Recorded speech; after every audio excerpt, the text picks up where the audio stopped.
안녕하십니까. 경제지식 네트워크 이병태입니다.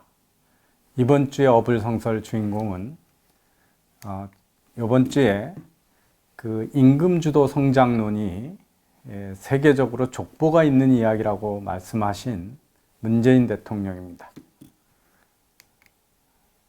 원래 국제노동기구 ILO가 오래전부터 임금주도 성장을 주장해왔고 이는 많은 나라에서 받아들여지고 있다고 소개했습니다. 그러면서 이를 통해 최저임금 제도가 새로 마련되었거나 대폭 인상된 나라들이 있다. 버락 오바마 전 미국 대통령도 시정연설 등에서 언급한 바가 있다고 설명했습니다. 문 대통령은 다만 우리는 임금 노동자 못지않게 자영업자들이 많기 때문에 임금 노동자들의 소득과 자영업자들의 소득을 모두 망라하는 개념으로 소득주도 성장이라는 용어를 쓰는 것이라고 설명을 했습니다. 그리고 소득주도 성장은 단순히 최저임금을 높이는 것만이 아니고 소득을 높이고 통신비, 교통비, 주거비 등 생계비를 낮추는 것도 다 포용되는 것이다라고 규정을 했습니다. 그리고 고용된 노동자들의 소득 수준이 높아진 것은 틀림없는 성과라고 주장을 했습니다. 소득주도 성장론이 어떤 족보가 있는 이야기인지를 정확히 따져보도록 하겠습니다. 문재인 대통령이 주장하듯이 소득주도 성장론이라는 용어는 전 세계에 없습니다. 성장하는 게 경제 성장이기 때문에 소득주도 성장론은 성장 이꼴 성장론이라는 언어학적으로도 말이 안 되는 말입니다. 소득주도 성장론의 이론적 배경은 임금주도 성장론, wage-led growth라고 하는 이론입니다. 이걸 변형한 거고요. 이걸 주장하는 그 학파는 경제학자들은 포스트 케인지안이라고 합니다. 이 케인지안의 이후라는 얘기죠. 그래서 원래 케인지안 이론의 배경이 되고 있는 케인즈는 여러분이 다 아시다시피 대공황 시절에 정부가 대규모 재정으로 수요를 만들어서 경제에 자극을 줘가지고 불황을 탈출하는 정책을 제안했던 사람입니다. 그런데 요즘에 그 케인지안은 이 원래 케인지안을 우파적 케인지안, 라이트 케인지안이라고 그러고 이 포스트 케인지안은 좌파적 케인지안 또는 레프트 케인지안 또는 포스트 케인지안이라고 불리웁니다. 이 우파적 케인지안하고 좌파적 케인지안이 다른 것은 뭐냐면 정부가 시장의 가격에 직접 개입하는 겁니다. 대표적인 게 최저임금이죠. 그런데 이들을 그 좌파적 케인지안이라고 부르는 이유는 이 노동시장에 개입해야 되는 이유가 마크스가 그 자본시장을 봤던 거하고 시각이 유사하기 때문입니다. 즉 기업이 노동가치만큼 임금을 주지 않고 착취하고 있기 때문에 정부가 개입해서 임금을 올려야 된다 이런 얘기를 하는 거죠. 그렇게 주장하지 않는 사람들이 그 용어를 달리 표현하는 걸 가지고 아주 우파적인 용어로 주장하는 게 뭐냐면 임금주도 성장론입니다. 임금주도 성장론은 뭐냐면 임금을 올려주면 성장이 되기 때문에 하는 거다. 그러니까 지금까지 레프트 케인지안들은 기업이 착취하고 있기 때문에 그거를 정부가 가격을 교정해 줘야 된다고 주장했던 반면에 임금을 올려주면 성장이 된다 이렇게 주장을 했던 거죠. 어쨌든 시장에 정부가 들어가서 가격을 마구 휘저어 놓는 것들은 포스트 케인지안이고 레프트 케인지안들입니다. 이번 정부가 들었을 때 장하성 전 정책실장 또는 김상조 위원장이 문재인 대통령을 일컬어서 케인지안이다 이렇게 얘기를 했습니다. 지금까지 진행한 걸 보면 더 정확히는 레프트 케인지안, 좌파적 케인지안이고 포스트 케인지안적인 정부를 우리는 지금 갖고 있다 이렇게 볼 수가 있습니다. 자, 그러면 이 임금주도 성장론을 세계에서 족보가 있다고 그러는데 세계에서 어떻게 인식하고 있는가를 보면 여러분 그 구글에 Radical Political Economy, 과격한 정치 경제학이라고 쳐보시면 거기에 이 소위 임금주도 성장과 이익주도 성장론에 대한 설명이 있습니다. 우리 보통적으로 자유시장 경제는 기업이 돈을 벌면 그 이익이 많아지면 돈벌이가 잘 되니까 투자를 늘리게 되고 투자를 늘린 결과로 일자리가 생긴다고 생각합니다. 그래서 자유시장 경제 또는 주류 경제학자들은 소위 Profit Led Growth, 이익이 경제 성장을 일으킨다고 얘기를 하는 거고요. 그 반면에 지금 우리나라 정부가 믿고 있는 소위 임금주도 성장론은 임금을 많이 주면 소득이 많아지기 때문에 소비가 늘고 소비가 늘어서 경제가 발전한다라고 하는 웨이지 레드 그로스, 임금주도 성장론으로 대비가 됩니다. 그래서 어떻게 경제 성장이 되느냐에 대한 설명 변수가 정반대죠. 기업이 돈을 잘 버는 이익이 투자로 이어지고 이 고용을 만드는 반면에 반대쪽에서는 임금을 올려주면 소비가 늘고 그래서 투자가 늘고 고용이 늘고 이렇게 선순환으로 간다고 주장을 합니다. 그런데 이런 주장을 여기서 뭐라 그러냐면 소위 좌파, 포스트 케인지안의 이론을 뭐라고 여기 표현되어 있냐면 이 아티클에 정확하게 Left Post Keynesian Heterodox Macroeconomics라고 합니다. 이 heterodox라고 하는 건 이단적인 거죠. 그러니까 좌파 포스트 케인지안 이론은 주류 경제학들이 받아들이지 않은 이단적인 거시 경제학 가설이다. 이렇게 정의를 합니다. 그리고 이들의 관심은 경제 활동과 소득의 분배 간에 어떤 관계가 있는가에 주요 관심을 가지고 있다. 즉, 이들은 소득 분포를 더 균등하게 하면 경제 활성화가 되고 있다라고 하는 주장이 바로 임금주도 성장론이기 때문에 이 점을 강조하는 건데, 여기 자세히 읽어보시면 과격하고 레디칼, 헤테로독스, 이단적이고 마크시스트 매크로이코노믹스입니다. 그러니까 마크스주의, 공산주의, 마크스주의에 입각한 것이 경제 가설이라고 하는 거, 경제학이라고 주장을 합니다. 이 위키피디아에 이단적 경제학이라고 쳐보시거나 구글에 이 헤테로독스 이코노믹스 또는 헤테로독스 임플로이먼트라고 쳐보시면, 즉 뭐냐면 이단적인 경제학이라고 치시면 그 중에는 우리나라의 추미애 의원이 맨날 주장하는 소위 지대추구, 그래서 토지를 공개념해야 된다는 조지스트 이론도 여기에 들어가고요.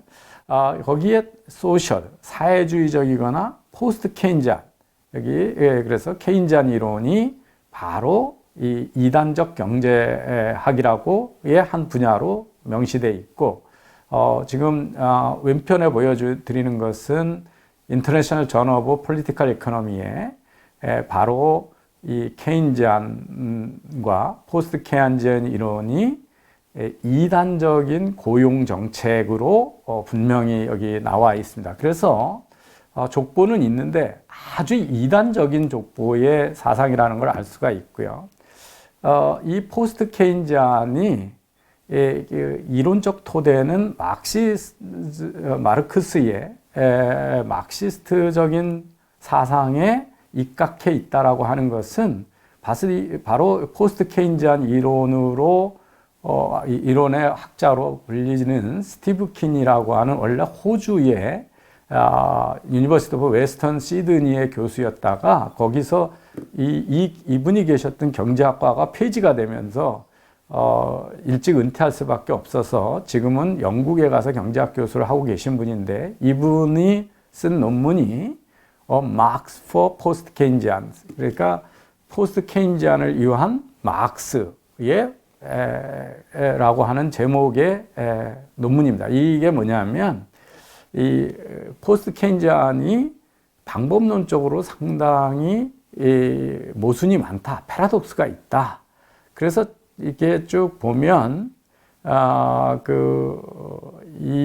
그리고 이게 분배 문제에 집착하니까 세상의 관심은 상당히 많은데 학문적인 토대가 되게 약하다. 그 방법론적으로 상당히 약해서 그걸 많이 비판을 받고 정통 경제학적인 사람, 정통 경제학처럼 모형화를 잘 못하는데 가만히 보니까 마크스의 프레임워크를 가지고 이걸 구조화하면 딱 들어맞는다 이런 논문을 썼습니다. 그래서 이 포스트 케인지안 임금주도 성장론을 하는 사람들 스스로가 마크스의 사상적 배경이 자기들 포스트 케인지안 이론에 상당히 중요한 그 토대가 되고 있음을 이야기하고 있습니다. 제가 방금 보여드린 논문은 저자 스티브 킨은 포스트 케인지안 이론이고 이 사람한테 영향을 준 학자는 당연히 케인즈, 칼 막스, 히만 민스키 등 여기에 나오는 이름들이 소위 그 포스트 케인지안 또는 마크시스트 경제학자들입니다. 그래서 유니버시티 오브 웨스트 시드니에서 부교수를 하다가 학과가 없어지는 바람에 지금은 킹스턴 유니버시티라고 런던에 있는 학교의 경제학, 역사, 정치학의 학과에 그 학과장을 하는 교수로 알려져 있습니다. 자, 포스트 케인지안 중에 유명한 테두들이 몇 명 있습니다.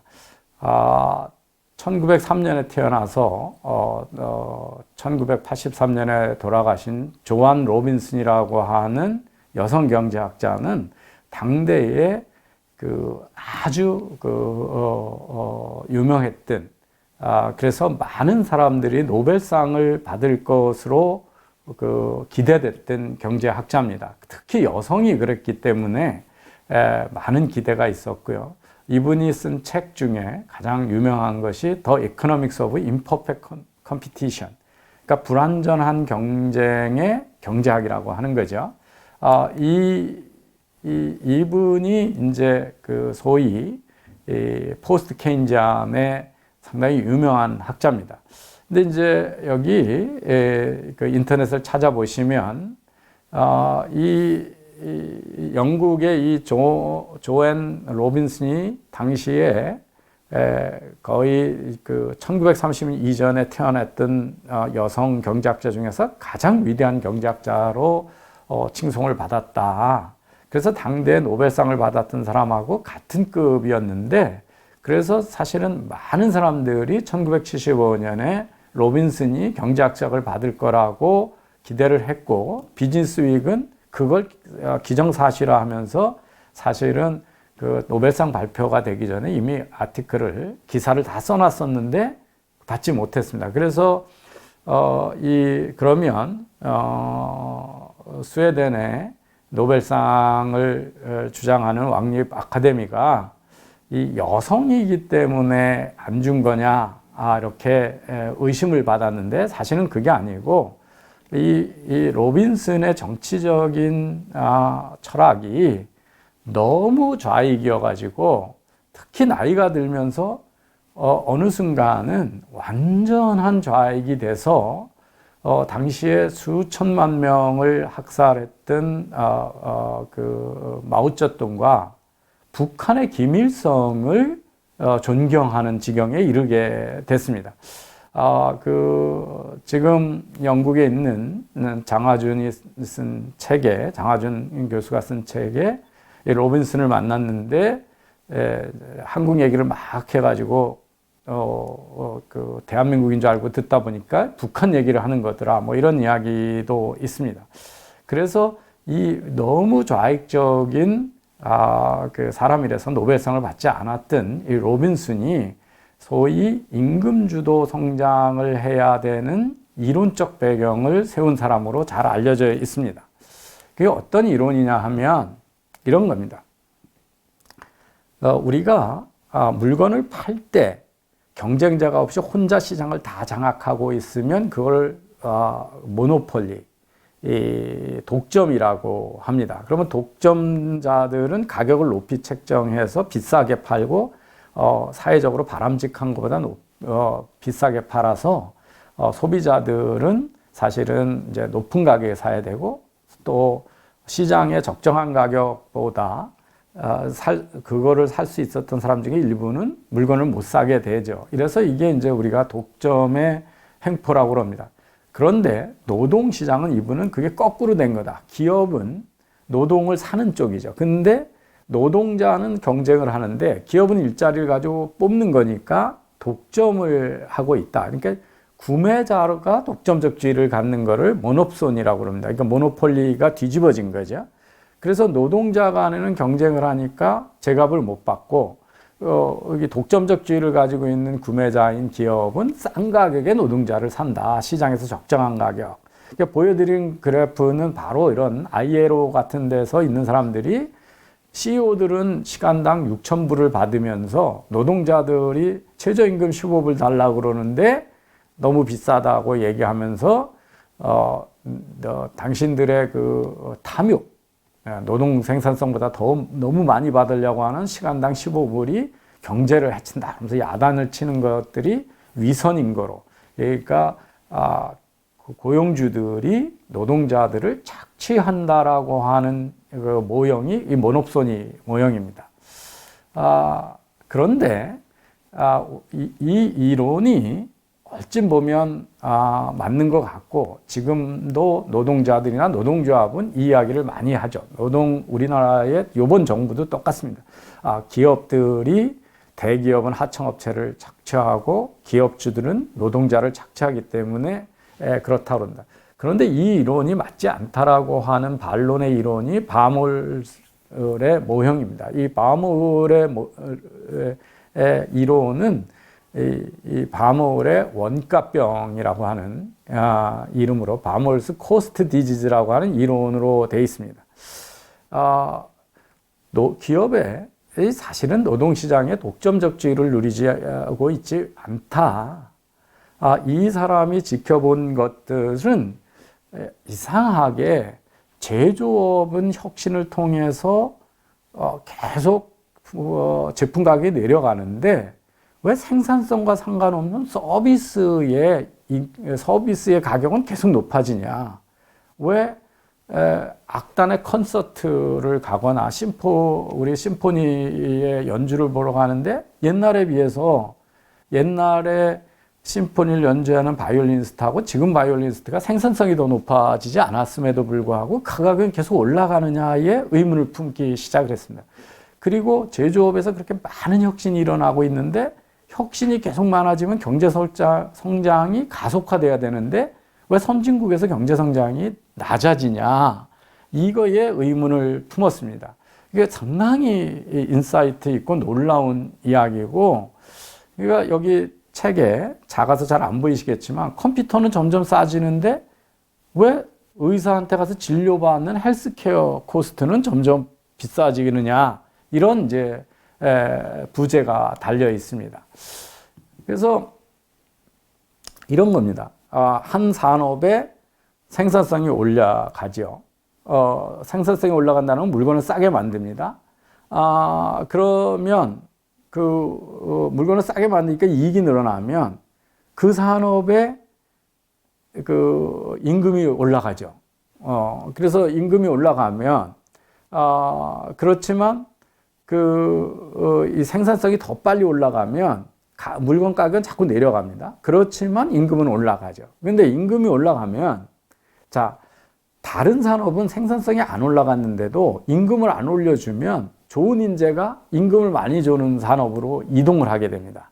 그렇게 되면 그 생산성이 안 올라간 산업에서는 좋은 인재들을 장기적으로 지키려면 임금을 같이 올려주는 수밖에 없는 거죠. 그래서 생산성이 높이 올라가는 산업 덕분에 생산성이 올라가지 않는 다른 산업의 임금도 같이 올라가서 다른 쪽은 생산성이 올라가지 않는데 임금만 올라가니까 임금이 올라가면 결국 가격이 올라가게 됩니다. 그러니까 생산성이 높이 올라가서 가는 쪽은 생산성이 워낙 올라갔기 때문에 임금을 올려줘도 가격이 떨어지는데 생산성이 항상 없이 임금을 올려준 산업은 생산성이 항상 없으니까 임금을 올려준 것만큼 원가에 반영이 되다 보니까 가격이 올라가게 된다는 거죠. 그래서 컴퓨터 등 공산품은 생산성 향상으로 가격이 떨어지는데, 그렇지만 그 안에 있는 노동자들은 임금이 올라가는데, 그렇지 않은 의료 산업이라든지 공연 산업이라든지 이 서비스 산업은 가격이 같이 올라가는 게 인건비가 같이 올라간다. 그래서 산업 간에 긴 안목에서 보면 노동시장에 대한 좋은 인재들을 계속 유지해야 되는 경쟁 압력을 갖고 있다는 거죠. 그래서 우리가 앞에서 봤던 로빈슨의 모노소니, 구매자의 독점에 의한 임금 착취 이론이 틀렸다라고 하는 것을 증명한 이론입니다. 그래서 보여드리는 그래프의 윗부분이 1980년, 87년서부터 2005년 사이에 윗부분이 미국의 콘서트, 심포니 공연을 보는 가격이고, 밑에 짙은 색이 제조업의 생산 물가 지수입니다. 그러니까 제조업의 생산 물가 지수보다 서비스 산업의 가격이 급격히 올라가는 걸 보실 수가 있죠. 근데 아까도 말씀드렸지만 콘서트를 연주하는 연주자의 생산성이 올라갈 리는 없죠. 더 멋있는 연주를 할 가능성은 있지만 생산성이 올라갈 수 있는 산업이 아닙니다. 그래서 이 올라가는 이유를 바몰이 이 다른 산업의 경쟁 압력 때문에 인건비가 올라가고, 근데 그게 생산성 향상으로 커버가 안 되니까 물가가 올라가는 이런 현상을 보고 있습니다. 이렇게 보시면 여기 아주 극명하게 1978년부터 2004년까지 이 가격이 어떻게 변했는가를 보시면, 이 텔레비전 가격은 어마어마하게 떨어졌고, 옷값도 별로 안 올렸고, 자동차 가격도 안 됐습니다. 그런데 그래서 이 전자 가격에 비해서 그렇지만 이 대학 등록금, 그 다음에 병원의 의료 비용, 이런 것들은 무려 500%, 750% 이상 올라가서 서비스 산업의 그 가격이 급히 올라가 있다는 걸 볼 수가 있습니다. 자, 간호사가 우리가 손을 닿아서 손가락에 밴디지를 이렇게 반창고를 붙여주는데 1865년의 간호사가 1965년의 간호사보다 더 생산성이 높아졌을 가능성은 없습니다. 그런데 우리는 훨씬 많은 비용을 지불하게 되죠. 그래서 이 상당히 많은 우리가 공산품을 싸게 생산하고 싸게 소비하지만 거기서 남은 이익이 거기서 남은 돈이 그보다 훨씬 많게 전에보다 교육에 많이 쓰게 되고 의료에 많이 쓰고 서비스 산업에 많이 쓰는데, 이 부분은 생산성 향상이 없기 때문에, 그리고 서비스 산업의 비중이 커지면 커질수록 생산성 향상이 없는 물가 향상이 되기 때문에 경제 성장이 더뎌진다는 겁니다. 그래서 우리가 저소득 국가일 때는 대부분 농산물 아니면 공산품만 소비하고 서비스에 대한 소비가 적죠. 뭐 그 옛날에 영화를 많이 보는 것도 아니고 병원을 쉽게 가는 것도 아니고 교육을 많이 받는 것도 아니고 금융 서비스를 많이 받는 것도 아니죠. 그래서 이런 현상이 있다라고 하는 것은 왜 선진국이 되면 경제 성장이 더뎌지는가에 대한 이론도 얘기하지만, 더 근본적으로는 함부로 기업들이 독점적 지위를 위해서 근로자의 임금을 착취하지 못한다라고 하는 명백한 이론을 제시했습니다. 그래서 보시면 미국의 그래프이다 하면 1960년대부터 2013년까지 제조업의 종사자는 큰 변동이 없는 2천만 부근인데, 반면에서 그 서비스 산업의 고용은 1억 2천만으로 4천만에서 1억 2천만으로 증가했고, 그 2005년하고 2105년 앞으로 100년 후에 미국 사람들이 어떻게 소비를 할까를 보면, 2005년에는 그 85%의 그 소비가 1인당 국민 소득의 85%가 그 의료 산업을 제외한 산업 쪽에 쓰여지고 15%가 지금 의료 산업에서 쓰여지고 있습니다. 미국의 경우입니다. 상당히 높죠. 15%. 그런데 지금 추세로 가서 의료비용이 계속 올라가면 2105년에 되면 전체 벌어들인들의 65%가 의료비용에 다 쓰게 되고 공산부 부분 38%, 그 기타 산업에서는 38%를 쓰게 된다고 해서 그 의료 산업의 가격이 올라가는 것들을 설명하면서 이것들이 얼마나 경제 부담이 되는가를 설명한 버물의 그래프입니다. 자, 우리가 로빈슨의 이야기와 더불어 포스트 케인지안의 또 다른 거장으로 일컬어지는 사람이 칼레스키로 1899년에서 1970년까지 살았던 폴란드의 유태인계 경제학자입니다. 그러니까 이분이 한 포스트 케인지안의 이제 태도 중에 하나로 알려져 있고, 그래서 어마어마하게 많은 연구와 저술을 했고요.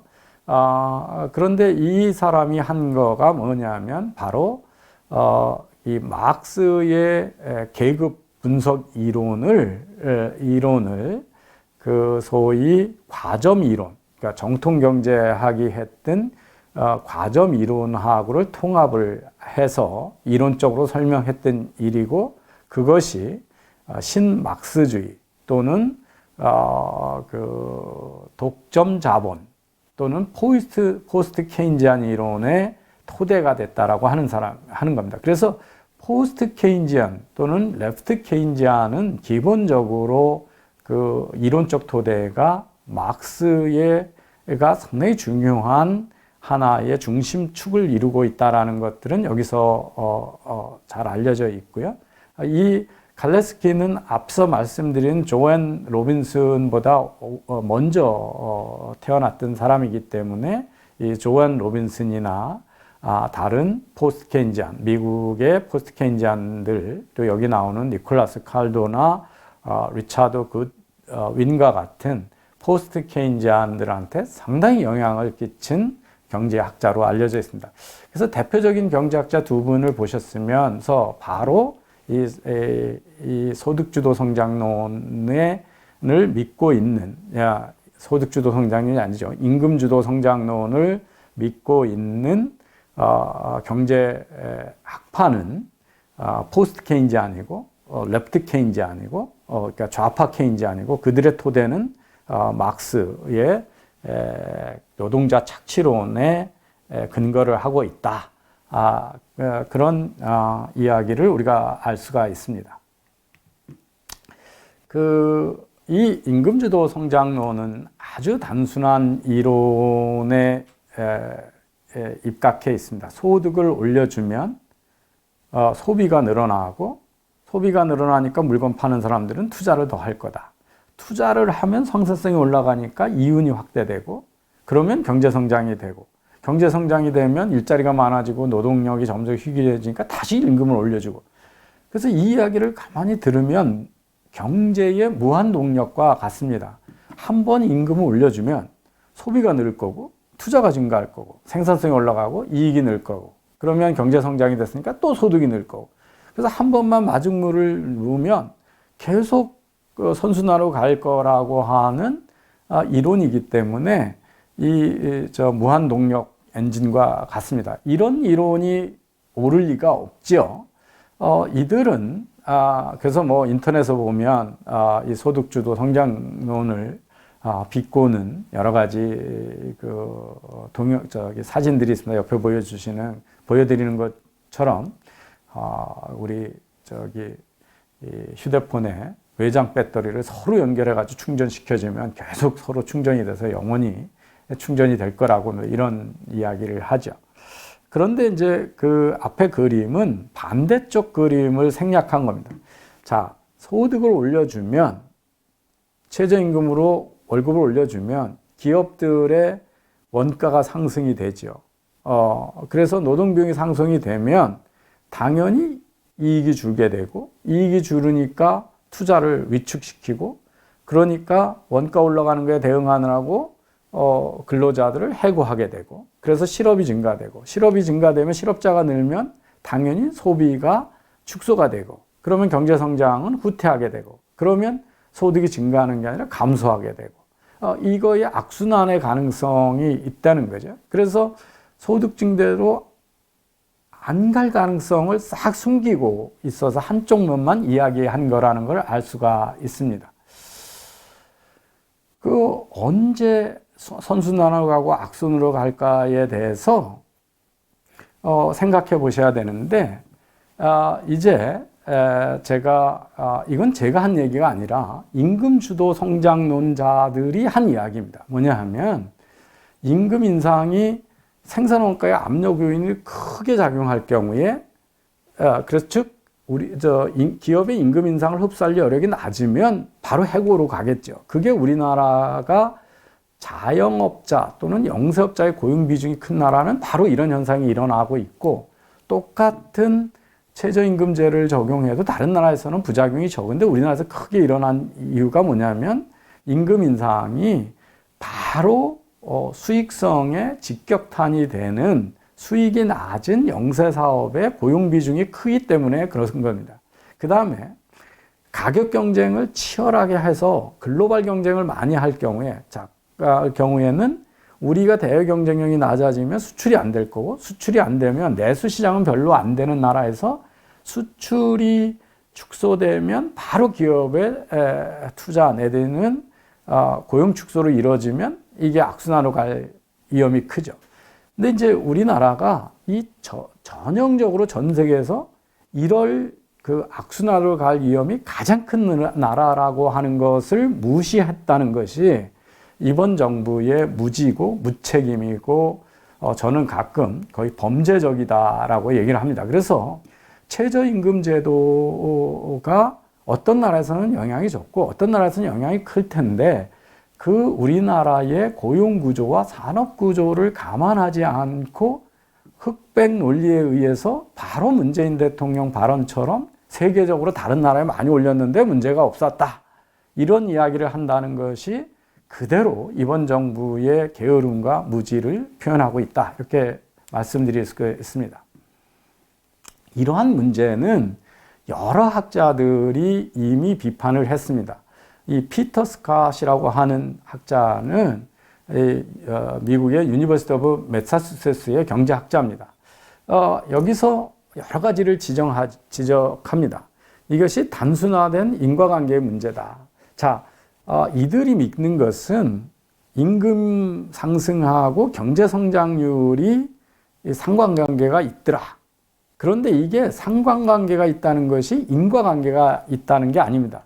임금 주도 성장론을 가장 이론적으로 잘못된 거라고 보여드리는 게 뭐냐면, 임금 상승률과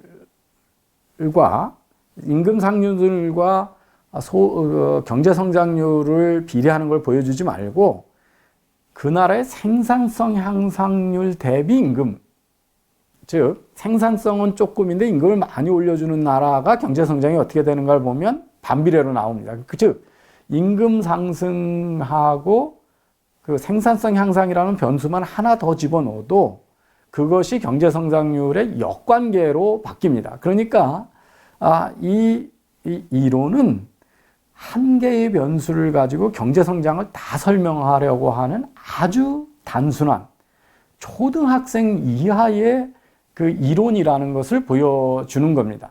그래서 이런 것들 때문에, 즉 우리가 비가 오게 되면 기압의 변화를 때문에 개구리들이 웁니다. 그런데 그걸 뒤집어서 개구리가 우면 비가 온다, 우리는 현상을 보고 그렇게 관찰을 할 수가 있지만 개구리의 울음소리가 비가 오게 하는 원인은 아닙니다.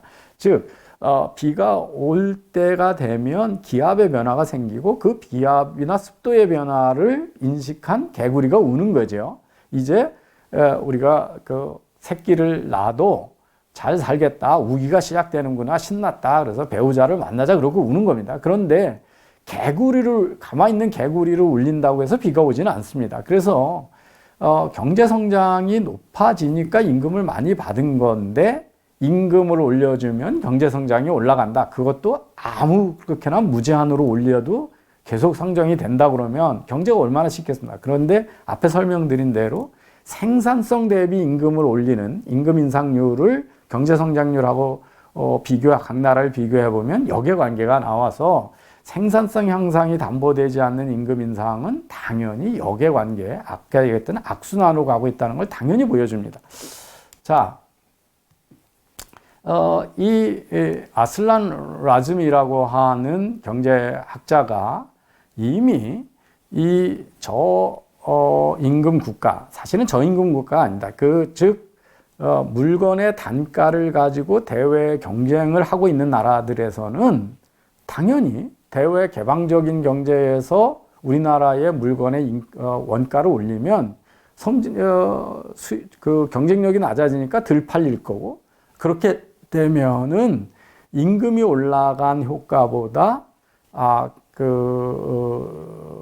고용이 줄어들고 수출이 안 되는 거는 역효과가 더 커져가지고 임금 주도 성장 가능성은 없다. 개방 경제에서 임금 주도 성장의 가능성은 없다는 것을 수학적으로 증명을 했습니다. 근데 이거를 수학적으로 증명할 필요가 없이 저는 여러 차례에 걸쳐서 문 대통령은 당연히 그렇고 문재인 정부에서 소득주도 성장 또는 ILO의 임금주도 성장론을 주장하는 사람들은 ILO의 보고서도 읽어본 적이 없다라고 저는 단언을 합니다. 자, ILO에서 소득주도 성장론의 이론을 가장 집대성한 보고서가 바로 여기 보여드리는 Wage-led Growth, 임금주도 성장론, 컨셉, 개념, 이론, 그리고 정책이라고 하는 보고서입니다. 마크 라보이와 엘겔버트 스톡하머라고 하는 두 사람이 편집한 아주 두꺼운 보고서입니다. 그 보고서를 제가 일일이 설명을 안 드리고 결론입니다. 결론. 임금주도 성장론이 하나의 가능한 경제 전략일 수 있다. 이렇게 주장을 합니다. 그래서 이제 영어로 돼 있는데 보시면 Wage have a dual function in capitalist economies 이렇게 돼 있죠. 이거의 한글 번역판을 제가 보여드리기 전에 여기서 이분들이 뭘 하냐면 제가 앞에서 설명했던 임금은 이중적인 역할을 한다. 자본주의 경제에서 하나는 생산 단가이기 때문에 생산 단가가 올라가면 잘못하면 경쟁력이 없어서 수요가 줄고 고용이 준다. 다른 한쪽은 임금을 많이 주면 수요가 늘어날 수 있다. 이 상충되는 이중 효과가 있다라고 하는 것을 이 임금주도 성장론자들은 인정을 했습니다. 그런데 자기들이 이게 어떻게 해서 성장으로 쓸 수 있는 정책이냐라고 믿냐 하면 기가 막힌 이야기를 합니다. 내수는 대부분 임금주도 성장을 한다. 즉 국내에서 만약에 수출을 안 한다 그러고 다 임금을 올려주면 수요가 늘어날 수 있다는 거죠. 그런데 이 개방 경제에서는 이 수출 효과 때문에 내수 효과가 완전히 무력화될 수 있다. 그리고 이 각국의 이 개방 경제에서는 임금 주도 성장을 하는 게 아니라 이익 주도 성장을 한다. 즉 수출이 잘 돼서 수익이 잘 돼야 경제가 성장하고 그것이 수요로 이어진다. 즉 뭐냐 하면 개방 경제에서는 임금 주도 성장을 쓰면 큰일 난다라고 틀렸다고 자기들이 이야기하는 겁니다. 그래서 여기 마지막 밑에 뭐냐면 이 임금주도 성장론이 성장하려면 어떻게 하면 되냐? 모든 나라들이 연대를 해서 지금부터 다 친노동 정책으로 친노동 분배 정책을 쓰자. 그리고 그렇게 하면 이게 그 전 세계에서 성장을 유인할 수 있다라고 합니다. 그러면서 이 정책이 성공하는 거는 신자유주의의 대안이 될 수 있는데 어떻게 해서 대안이 될 수 있냐 하면 자, 이 임금주도 성장만 쓰지 말고 그 외에도 친노동 분배 정책 그리고 친노동 사회 정책, 그러니까 복지 같은 거죠.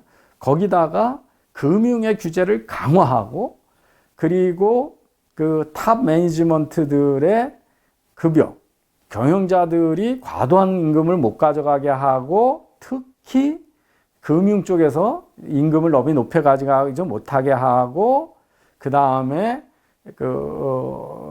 주식에 대해서 배당을 많이 못하게 하고 이자 수익도 많이 못하게 규제를 다 가하면 이게 신자유주의의 대안이 될 수 있는데 전 세계가 다 같이 해야 된다. 한 나라만 하면 안 하는 나라가 수출에서 유리하기 때문에 안 되기 때문에 이렇게 얘기를 하고 있습니다.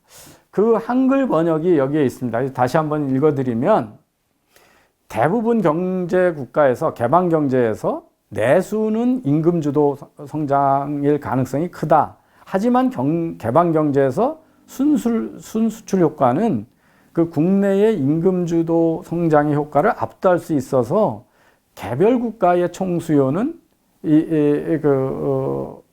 이익주도 성장일 가능성이 크다. 이렇게 돼 있습니다. 그래서 이 임금주도 성장이 생존 가능한 방안인데 그러려면 국제적 공조가 이루어져야 성공이 가능성이 있다. 그리고 이 임금주도 성장은 친노동 정책들, 다양한 금융시장 규제, 최고 경영자에 대한 임금 규제, 자산소득에 대한 규제들과 결합해서 친노동 정책을 쓸 때만 그럴 때 해야 효과가 있다. 이게 바로 ILO가 어떤 조직인지를 말해주는 거죠. 이거는 바로 마르크스가 얘기한 노동자들의 세계적인 연맹과 연대를 하지 않으면 써서는 안 되는 정책이고 실패하는 정책이라고 ILO의 보고서가 이미 결론에 내놓은 겁니다. 이거를 읽어보지 않았으니까 저렇게 무식한 이야기를 하는 거죠. 여러분, 독일, 제가 여러분 다른 강의에서 말씀을 드렸는데, 왼쪽에 있는 것은 유럽 각국이 1994년서부터 2012년까지 그 나라의 단위 임금, 생산 단위 임금입니다. 유닛 레이버 코스트. 1달러의 상품을 만드는데 제조원가가 얼마나 들어가느냐 하는 겁니다.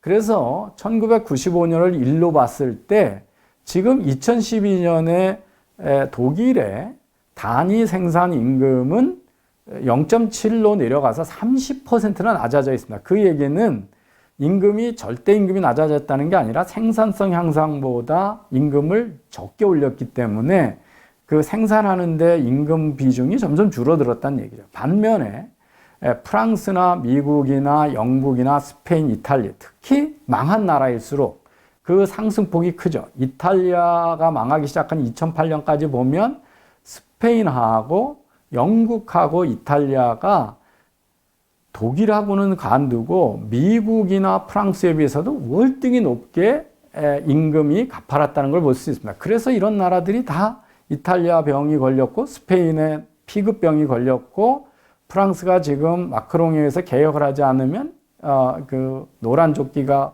흔들리는 나라가 됐고 그런 반면에 미국하고 독일이 계속 단위 임금이 내려갔기 때문에 지금 강력한 경제를 이루고 있다는 걸 자명히 보여줘서 이 국제시장에서 생산성 경쟁을 하고 있다는 게 명확히 보여집니다. 이런 개방 경제에서 모든 나라가 연대해서 월급을 다 올려주자라고 합의할 수는 절대로 불가능하고 그런 게 불가능하면 임금주도 성장론 특히 그 개방 경제에서는 하면 자살골이라고 하는 것이 ILO의 문재인 대통령이 믿고 있는 원조 ILO의 보고서가 얘기하는 결론이었습니다.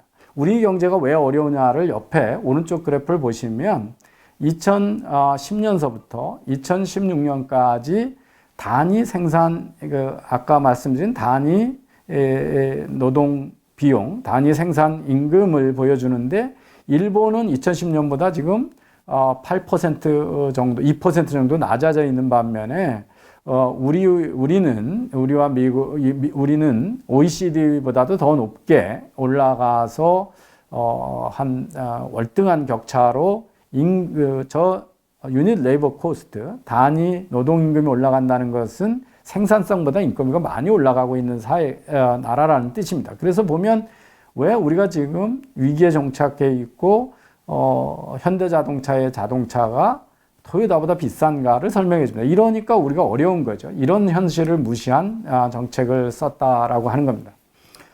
그래서 족보를 따져봤더니, 예, 족보 있습니다. 족보 있는데 이단적 막시스트 족보다. 그리고 그 이론은 노동자들에 의한 세계적인 혁명이 일어나지 않으면 적용돼서는 안 되는 과격한 이단적인 경제 가설이었다라는 게 자명해지고, 이 문재인 대통령과 이걸 주장했던 홍장표, 장하성 등등은 ILO의 보고서마저도 찬찬히 들어본 적이 없거나 있으면서도 국민을 속일 수 있었다고 믿었던 사악하거나 무지하거나 사악한 중에 하나다. 그래서 범죄적이다라고 저는 얘기를 합니다.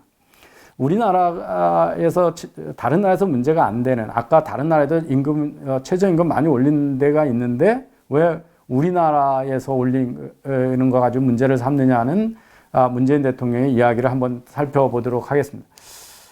가장 근원적인 문제는 우리나라의 고용 구조의 문제입니다.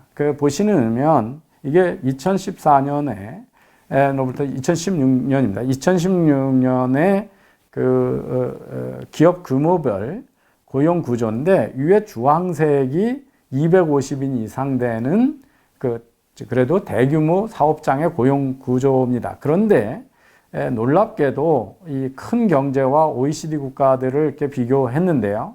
러시아는 OECD 국가는 아니지만 70%의 고용이 250인 이상의 중견기업 이상의 기업에 다 종사하고 있고, 미국은 60%, 일본이 50%입니다. 그리고 영국도 50% 그렇게 되고, 브라질만 해도 40%, 독일, 프랑스 보통 40%가 250인 이상의 고용에 다 종사하고 있습니다. 근데 우리나라하고 그리스는 10%밖에 안 됩니다. 대형 사업장에. 정확히 얘기하면 12.8%가 이 2014년 기준으로 250인 이상의 고용을 하고 있습니다. 그리고 50인 이하의 사업장에 50에서 249인까지가 한 20%에서 그 안에 들어가는 고용의 비중이 32%밖에 안 됩니다. 그러니까 전체 70%가 50인 이하에 다 종사하고 있고, 더 놀라운 것은 1인에서 9인 사이가 43.4%나 된다는 겁니다. 그래서 20인 미만이 약 54%가 돼서 우리나라에는 아주 영세 기업의 고용이 바글바글 모여 있는 아주 후진적인 고용 구조를 가지고 있다는 겁니다. 그래서 다른 나라에서 보시면 이 맨 오른쪽에 하이 인컴 국가는 영세 기업의 고용 비중, 중견 기업의 고용 비중, 대기업의 고용 비중이, 대기업으로 가서 고용 비중이 많은 것이 선진국의 고용 구조입니다. 그런데 이쪽에 로우 인컴 국가들 가면 정반대로 있죠. 영세업의 고용 비중이 제일 많고 중견기업이 그 다음이고 대기업의 고용 비중이 제일 적습니다. 근데 우리나라는 어떻게 된 거냐면 고소득 국가면서 저소득 국가의 후진적 고용 구조를 가지고 있습니다. 이 구조를 무시하고 저 대선진국의 고용 구조를 가지고 있는 나라에서 아주 극소수의 근로자한테 해당되는 최저임금을 적용했을 때 효과를 우리나라는 극소수가 아니라 이번 정부가 주휴수능까지 올린 것은 노동자의 한 40% 그리고 여기에 자영업자 25%를 합치면 경제활동 인구의 65%의 임금을 2년 사이에 50%를 올린 거기 때문에 규모가 자살적으로 클 수밖에 없다는 겁니다. 그래서 우리나라의 고용 구조의 효과를 감안하지 않고 이런 정책을 썼다는 것이 무책임하고 무지하고 사악한 거다라고 하는 것들을 제가 다시 한번 강조를 합니다. 자, 문재인 대통령이 반복적으로 하는 거짓말이 있습니다. 소득이 올라간 것은 자명하다. 이렇게 얘기했습니다. 근로자들의 소득이 올라간 건 자명하다. 근로자의 일부가 소득이 올라갔죠. 그러고 자영업자는 소득이 줄었습니다. 그래서 임금소득 주도 성장이라고 한 게 아니라 자영업자 비중이 크니까 전체 소득을 올리기 위해서 소득 주도 성장이라고 했는데 어떻게 해서 이게 자영업자 소득이 올라갔습니까? 다 폐업하게 돼. 그리고 지금 1분위, 2분위 가구의 근로소득이 급감을 해서 지난 2018년 4분기에 1분위의 근로소득이 38% 감소했습니다. 그러니까 그건 뭐냐면 1분위 가구에 속했던, 특히 노인들인데요. 거기에 속해 있던 근로자들이 근로시간이 줄었거나 실업에 내몰린 겁니다. 그러면 최저임금으로 혜택을 받은 일부 근로자의 소득이 올라간 거지 전체 소득이 올라가지 않았다는 것이기 때문에 근로자의 소득이 올라갔다는 것은 명백한 사실이다라는 것은 명백한 거짓입니다. 또 하나는 문재인 대통령이 바보스럽게 이해 못하는 거 뭐냐면 개인의 소득하고 가구의 소득의 연관관계입니다. 개인의 소득이 일부 올라가도 그 가구 구성원의 일부가 실업 상태로 빠지면 가계 소득은 줄 수 있다라고 하는 거에서 우리가 고용률이 줄고 실업이 늘어난 것이 가계의 소득이 줄어들었고 우리가 가난을 결정하는 것은 개인 소득이 아니라 가구의 소득이라는 점을 이해 못하고 있는 거죠. 이 면에서도 상당히 위험한 정책이었다라고 하는 것입니다. 세 번째, 소득주도 성장론이 최저임금만이 아니다. 여기에는 교통비도 줄여주고 통신비도 줄여주는 정책의 보완책이 있다. 이게 보완이 되나요? 한 가정에 우리나라 평균의 통신비는 통신 단말기를 빼고 나면 3만 원밖에 안 됩니다. 1인당. 그 3만 원에 대해서 옛날에 20%를 깎아주던 2년 약정을 하면 깎아주던 거를 25%, 즉 3만 원에 5%니까 1,500원을 깎아준 겁니다. 그래서 1,500원을 깎아주는 거는 지금 어떻게 됩니까? 1시간에, 1.5시간의 주당 근로시간 우리나라가 지금 평균 근로시간이 최저임금을 적용하고 주당 2시간 정도 줄었으니까 줄었고 실업된 사람한테 1,500원 깎아준 게 알바 자리 없는 사람들한테 어떻게 이게 소득 보완책이 되냐고 하는 거고요. 도대체 교통비는 뭘 깎아줬죠? 이번 정부가 교통비를 낮춰준 게 뭐가 있나요? 정책 수단이 있나요? 없습니다. 그리고 통신비를 그렇게 깎아주면 또 통신 쪽에서 일자리가 줄게 됐죠. 장사가 덜 되니까. 그래서 이게 보완적인 게 되지도 않는데 보완적이라고 하는 것들이 문제가 됩니다. 자, 이 정부가 OECD나 ILO, IMF를 들고 나오는데 그들이 얘기하는 포용적 성장 정책을 한 번이라도 보고서를 본 적이 있냐를 보시면 지금 보여드린 것은 2015년에 G20 국가의 부의 불평등과 포용 성장을 어떻게 할 것이냐는 보고서고요. 그 보고서에 최저임금에 대해서 이렇게 분명히 11페이지에 이렇게 나와 있습니다. 그 번역은 이렇습니다. 과도한 최저임금의 고용은 해친다. 그래서 이거는 아주 다른 분배 정책과 조심스럽게 시행해야 되고 일자리 방실이 일자리가 파괴되지 않기 위해서 아주 과하지 않은 수준으로 유지해야 된다고 경고를 2015년에 보고서에서 하고 있습니다. 그런데 우리 정부는 우리나라의 고용구조의 특수성을 생각하지 않고 과격한 걸 올렸고 그래서 그 중위권 소득에 비해서 그 최저임금의 수위가 OECD 국가 중에서도 두 번째 수준으로 올라가는 과도한 짓을 했고 다른 나라에 비해서 고용구조는 훨씬 취약하다는 걸 보고 여기서 한국이 뭐를 해야 되느냐고 하는 권고안이 따로 있습니다. 그 권고안 중에 보면 정규직 일자리 보호를 낮추고 좋은 일자리에서 파트타임 잘 만들고 노인들 계속 일할 수 있게 유연한 고용과 임금 제도도 유연하게 가져가라. 이렇게 돼 있지. 지금 정부 같은 정책하고는 정반대로 그 권고를 하고 있습니다.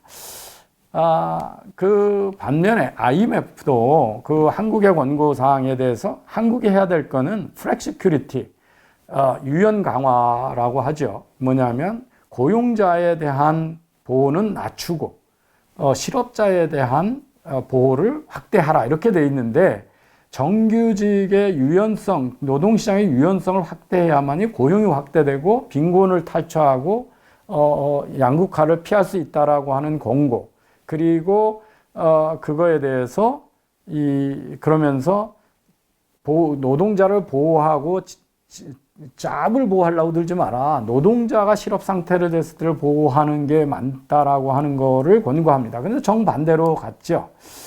그래서 오늘 문재인 대통령의 족보 있는 소득주도 성장론, 임금주도 성장론의 족보가 무엇인지를 정확히 말씀드렸고, 이 정부가 한 번도 국제기구의 보고서, ILO의 보고서도 읽어본 적이 없는 무지하거나 사악한 정책 위반자들에 의해 국가 경제가 몰모트 실험을 당하고 있고 이 2년 사이에 생산성과 무관하게 경제활동 인구의 65%가 영향을 받는 최저임금 인상은 우리가 국제 경쟁을 하고 있는 수출주도 국가이고 개방형인 국가인 한에서는 이걸 생산성으로 흡수하려면 1년에 우리나라 생산성 향상이 2%도 안 되기 때문에 그 생산성 향상 중에 인구 증가의 인상분을 뺀 그야말로 그 토탈 팩터 프로덕티비티는 1% 정도의 남짓합니다. 그러니까 그 50%를 올리면 따라잡으려면 앞으로 최저임금을 안 올려도 그게 3, 40년 이상 가는 어마어마한 부담을 경제에 남긴 거다. 그것도 아주 무책임한 되돌릴 수 없는 무거운 쇳덩이를 우리 경제의 발목에다 매달았다는 것이 얼마나 심각한 문제인가를 인지 못하고 이번 주에 문재인 대통령이 그야말로 헛소리를 했다. 이 정부가 어떻게 해야 정신을 차리고 경제 문제를 바꿔갈 수 있을지 답답한 마음이고 설문조사에 의하면 국민들의 한 75% 이상이 소득주도 성장론의 대규모 폐기 내지는 전환을 지지하고 있는데 대통령은 이게 보완을 하면 잘 될 거라고 아직도 믿고 있다고 합니다. 그래서 일자리를 빼앗고 나서 월 1,500원의 통신비를 강제로 낮춰준 것이 보완책이라고 주장을 하면서 그 고집을 피우고 있습니다. 당연히 이번 주의 어불성설의 주인공은 제대로 된 족보를 읽어본 적이 없는 그 쌍놈집의 아들과 같은 발언을 한 족보를 읽을 줄 모르는 문재인 대통령이었습니다. 감사합니다.